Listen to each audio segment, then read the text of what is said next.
विद्यार्थियों question number 4 देखिए। Question 4 है, आप क्लास 9 का मैथ देख रहे हैं और क्वेश्चन है 4 एक्सरसाइज 9.2 है ना। चलिए आकृति 6.31, ये 6.31 है में यदि पी क्यू समांतर एस टी है। देखेंगे पी क्यू समांतर एस टी, देखिए ये पी क्यू है, इसका समांतर क्या है एस टी है, ये एस टी है। कैसे समांतर आएगा, ये मान लीजिए इधर बढ़ेगा ऐसे आएगा और इधर बढ़ेगा ऐसे, तो इतना दूरी में आएगा ना, तो ये क्या होगा समांतर है। ठीक, अब देखिए कोण पी क्यू आर, देखेंगे पी क्यू आर, ये देखिए एक कोण कितना है 110 डिग्री है, 110 डिग्री है। कोण आर एस टी, ये कोण 130 डिग्री है।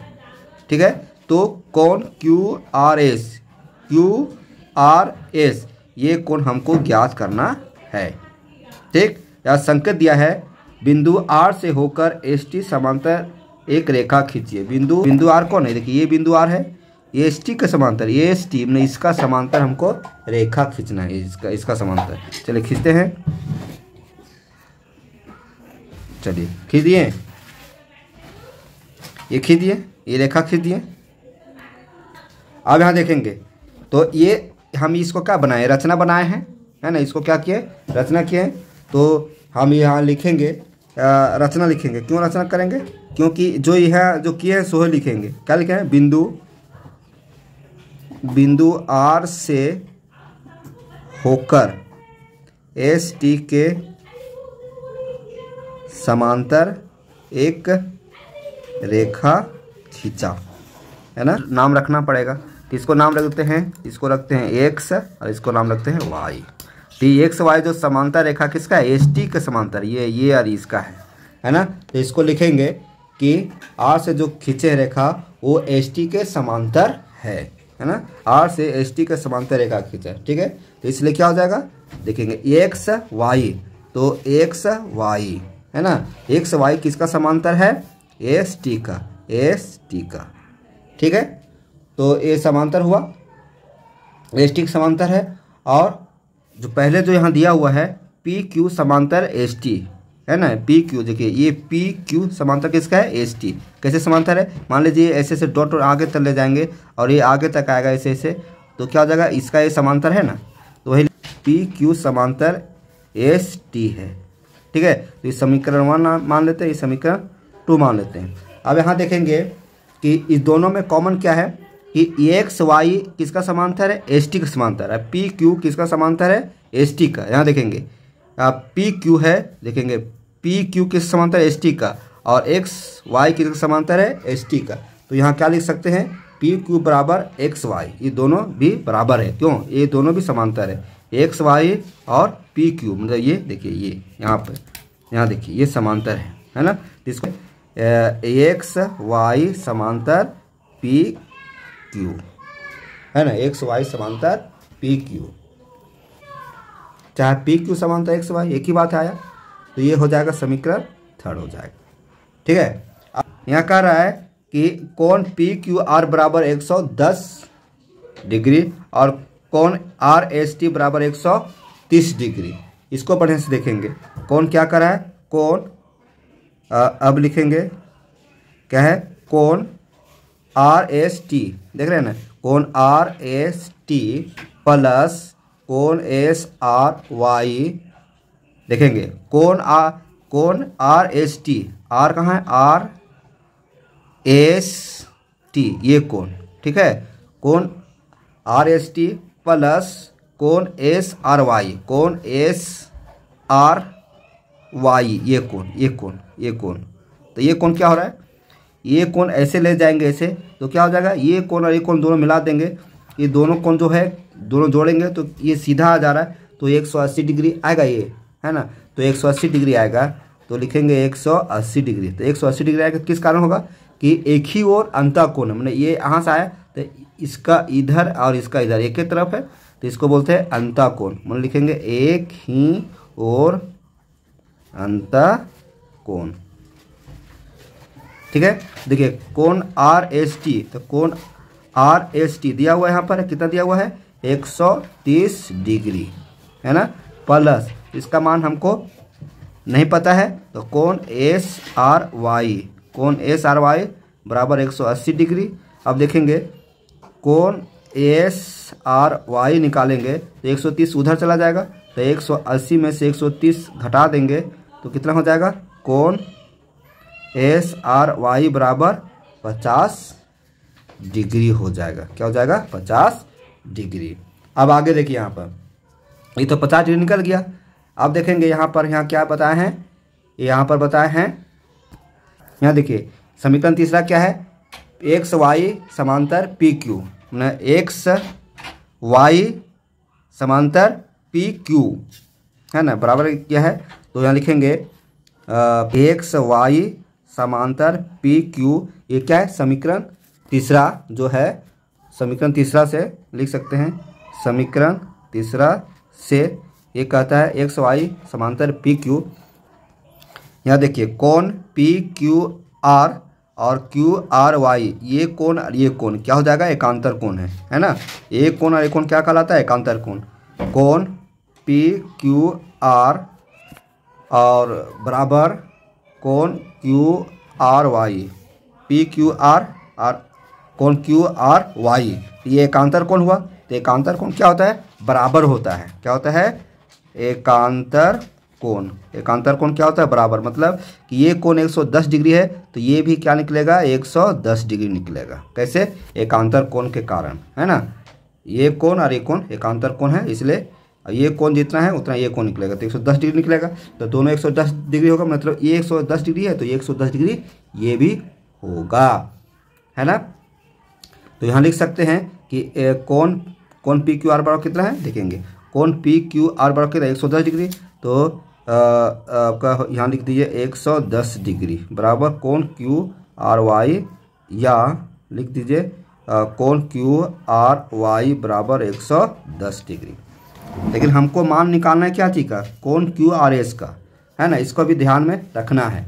तो कोण क्यू आर एस का मान जो निकालना है, तो देखिए यहाँ पर तो यहाँ देखेंगे कोण क्यू आर एस प्लस कोण आर एस आर वाई बराबर, यहाँ देखिए ध्यान देना है, यहाँ पर यहाँ चित्र देखिए, कोण क्यू आर एस, कोण क्यू आर एस ये कोण प्लस एस आर वाई, कोण एस आर वाई, ये कोण आया।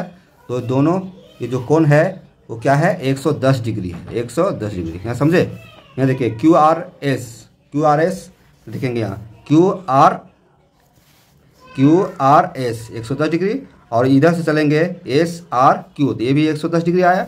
तो दोनों क्या है, 110 डिग्री है, दोनों का जो क्या होता है 110 डिग्री है।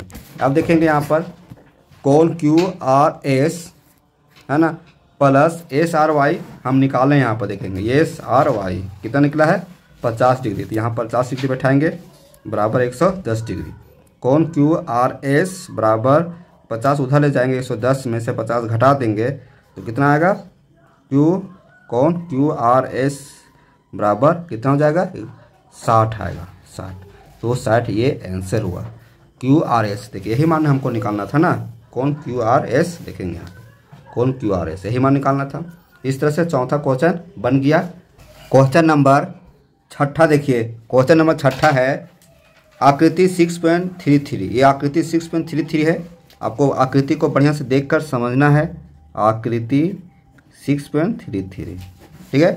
पी क्यू बराबर आर एस, यहाँ देखेंगे पी क्यू, देखिए ये पी क्यू है और आर एस दोनों बराबर है, और है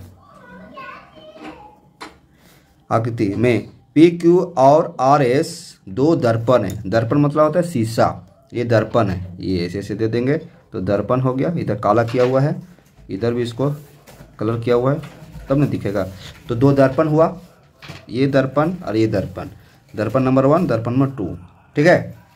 अब यहाँ देखेंगे जो एक दूसरे के समांतर रखे गए, ये दूसरे के समांतर है, ये समांतर है ना, ये दूसरे समांतर रखे गए। एक आपतन किरण ठीक है, एक आपतन किरण ये बी देखेंगे, ये बी देखेंगे, ये बी यहाँ देखेंगे, ये बी आपतन किरण। आपतन किरण क्या होता है, आने वाली किरण। ये किरण इसे यहाँ टकरा गया दर्पण पर, ये आ रही किरण है ना, दर्पण से बी पर टकराती, यहाँ पर टकराई, नहीं शीशा है इधर से लेफ्ट जा रहा है तो यहाँ पर टक्कर मारी, ठीक है। और परावर्तन, परावर्तन तो वापस लौट जाती, जितना तेज़ी से जा रही है टकराई, जितना एंगल से यहाँ कोण बन रहा है टकराने का, उतने ही एंगल से वो रिटर्न हो जाएगा, तो इसको बोलते हैं परावर्तन। इसको क्या बोलते हैं? परावर्तन। इसको लिख सकते हैं आपतन, क्या आप इसको बोलते हैं? आपतन किरण। इसको लिख सकते हैं आपतन किरण। इसको क्या लिख सकते हैं? इसको लिख सकते हैं परावर्तन किरण, है ना, परावर्तन किरण। आप विज्ञान में पढ़े होंगे, आपतन कोण और परावर्तन कोण दोनों बराबर होता है। आपतन कोण की जगह परावर्तन कोण की जगह से बराबर होता है, ठीक है। आप बी सी पर चलकर देखेंगे, बी सी ये जो चलकर परावर्तन हो रहा है, चलकर आर एस से, आर एस देखेंगे, आर एस कहाँ है? आर एस मतलब ये जो ये लाइन है आर एस है, यहाँ पर क्या होता है? टकराती है। तथा पुनः सी डी, देखिए ये सी से ऊपर चला जाते हैं, ये भी चल जाए तो ये भी परावर्तन हो जाएगा। ये भी क्या हो जाएगा? परावर्तन, अनुदिश परावर्तन, इसको बोलेंगे अनुदिश, ठीक है। तो सिद्ध कीजिए ये भी समांतर, ये भी समांतर सी डी है, ये सी और डी है, ये भी समांतर, मतलब ये समांतर सी डी, मतलब यहाँ देखेंगे ये जो समांतर है ये है, उसको सिद्ध करना है। चलिए क्वेश्चन हुआ, अब आगे आइए इसको सॉल्व कर। जब सिद्ध करना है तो यहाँ लिखेंगे, दिया हुआ है, दिया गया है, क्या दिया गया है? पी क्यू समांतर आर एस। यहाँ देखिए पी क्यू और आर एस क्या है? समांतर है। ये जो दो है वो पी क्यू और आर एस क्या है? समांतर है, ठीक है। पी क्यू और आर एस समांतर है। जो ए बी एक आपतन कोण और सी डी पर एक परावर्तन कोण करता है। यहाँ देखिए जो ए बी एक आपतन कोण क्या है? ए बी है, और पी क्यू से बी पर टकराती है और परावर्तित हो जाती है ना। तो सी डी पर परावर्तित, देखिए सी डी है ना। यहाँ लिखेंगे कि ए बी एक आपतन कोण है, ए बी आपतन कोण है, और सी डी क्या है? परावर्तित हो जाती है। सी डी एक परावर्तन कोण है, मतलब ये ए बी आपतित कोण है, और जब यहाँ से यहाँ टकरा दिया ऐसे हुआ, फिर आपका परावर्तित हो जाती है, अनुदिश परावर्तित, ठीक है। तो आप यहाँ से आपको क्या करना है कि एक आपको यहाँ से मान लीजिए डॉट डॉट खींचते हैं ऐसे, ठीक है। इसको मान लेते हैं ए मानते हैं और इसको मानते हैं एन मानते हैं, हाँ। इसको कोण, यहाँ देखिए कोण बना, तो कोण इसको एक मानते हैं, इसको कोण को दो मानते हैं, इस कोण को यहाँ भी कोण बना, इसको कोण तीन मानते हैं, इसको कोण को चार मानते हैं, ठीक है। तो हमको सिद्ध करना है, क्या सिद्ध करना है? सिद्ध करना है कि ए बी समांतर सी डी है, सी डी, देखिए यही सिद्ध करना है ना। सिद्ध कीजिए ए बी समांतर सी डी है। अब रचना करना है। रचना क्या? हम कुछ लेन मिला है, इसको रचना लिखेंगे तो क्या करेंगे? देखिए बी एम लंब है, किसका लंब है? आर। देखिए ये क्या है? बी एम, ये बी एम लंब है पी और क्यू का, पी क्यू का, बी एम लंब पी क्यू, है ना। और इधर भी है लंब दिए हैं, इधर है सी एन, देखिए ये सी है और एन है, तो सी एन लंब जो है वो किसका है? आर एस का, आर एस, ठीक है, आर एस का है। अब यहाँ आगे आइए, बी सी देखिए, बी और सी ये क्या कहलाएगा? तिर्यक रेखा। चलिए अब यहाँ देखेंगे कोण 2 बराबर कोण 3, कोण 2 देखिए, इसको कोण 2 और कोण 3, ये 3, ये जो है ये कोण देखिए और ये कोण देखिए, यहाँ ध्यान दीजिए, ये कोण और ये कोण क्या है? बराबर है। क्यों बराबर है? कोण 2 बराबर कोण 3 क्यों बराबर है? एकांतर कोण है, इसलिए एकांतर कोण के अनुसार वह बराबर है। ये कोण और ये कोण आपस में बराबर है, जितना एंगल ये है उतने एंगल ये भी होगा, ठीक है। तो हम जानते हैं कि आपतन कोण जो है परावर्तन कोण के बराबर होता है ना। हम लिखेंगे, हम जानते हैं कि आपतन कोण परावर्तन कोण के बराबर होता है। मतलब जितना आपतन कोण का एंगल बने, जो आपतन कोण है जितना एंगल ये बन रहा है उतनी एंगल परावर्तन कोण जब हो रहा है तो बन रहा है। इसलिए कोण 1 बराबर कोण 2। ठीक है, कोण 1 बराबर कोण 2, इसको समीकरण 1 मानते हैं, इसको समीकरण 2। देखिए कोण 1 और कोण 2, यही जितना तेजी से यहाँ टकराए उतनी तेजी से वापस आए, तो ये आपतन कोण हुआ, ये परावर्तन कोण ये हो रहा है, तो दोनों कोण आपस में बराबर, मतलब ये 90 डिग्री कोण हो गया। क्या हो गया? 90 डिग्री का कोण। ये क्या हो गया? 90 डिग्री कोण यहाँ पर। ठीक है, आगे आइए। कोण 3 बराबर कोण 4, यहाँ देखेंगे कोण इसको 3 माने थे, इसको 4 माने थे, तो ये भी तो इधर से आ रहा है फिर इधर टकरा रहा है ना, तो ये क्या हो रहा है यहाँ से वापस जा रहा है, तो ये कोण दोनों बराबर होगा किसके अनुसार? इसके अनुसार होगा। ठीक है, तो इसको मान लेते हैं समीकरण 3 मान लेते हैं, इसको क्या मानते हैं? 3। अब यहाँ देखेंगे कि समीकरण पहला तथा दूसरा को जोड़ने पर, पहला तथा दूसरा को जोड़ने पर, तो पहला समीकरण क्या है देखेंगे यहाँ पर। पहला समीकरण है कोण 2, जब जोड़ेंगे तो यहाँ ध्यान दीजिए कि जो पहला समीकरण है कोण 2 बराबर कोण 3 और कोण 1 बराबर कोण 2 है, मतलब 2 बराबर 3 है और 1 बराबर 2 है। यहाँ देख रहे हैं 2 2, तो 1 बराबर 2 है और तो 2 बराबर 3 है, तो यहाँ लिख सकते हैं कि समीकरण पहला प्लस कोण दूसरा बराबर कोण तीसरा प्लस कोण चौथा, दोनों क्या है? आपस में बराबर है ना। ठीक है, तो देखेंगे कोण ये प्लस कोण 1 प्लस कोण 2, तो कोण 1 प्लस कोण 2 कहाँ है? कोण 1 प्लस कोण 2 ये बन रहा है, तो इसमें कोण क्या बन रहा है कि ये कोण बन रहा है, मतलब ये बी और सी, ये बी सी, ये बी सी में ही पूरा ना कोण बना जा रहा है, तो यहाँ इसका जगह पर क्या होगा? कोण ये बी सी बराबर कोण 3 प्लस कोण 4। देखिए कोण 3 प्लस 4 ये 3 है, तो यहाँ कोण क्या बनेगा? कोण यहाँ देखेंगे बी सी डी, ये पूरा कोण बन रहा है, ये पूरा है ना, तो इसके जगह पर हो जाएगा कोण बी सी डी। ये क्या होता है? एकांतर कोण है ना, एकांतर कोण के अनुसार, एकांतर अंतः कोण के अनुसार।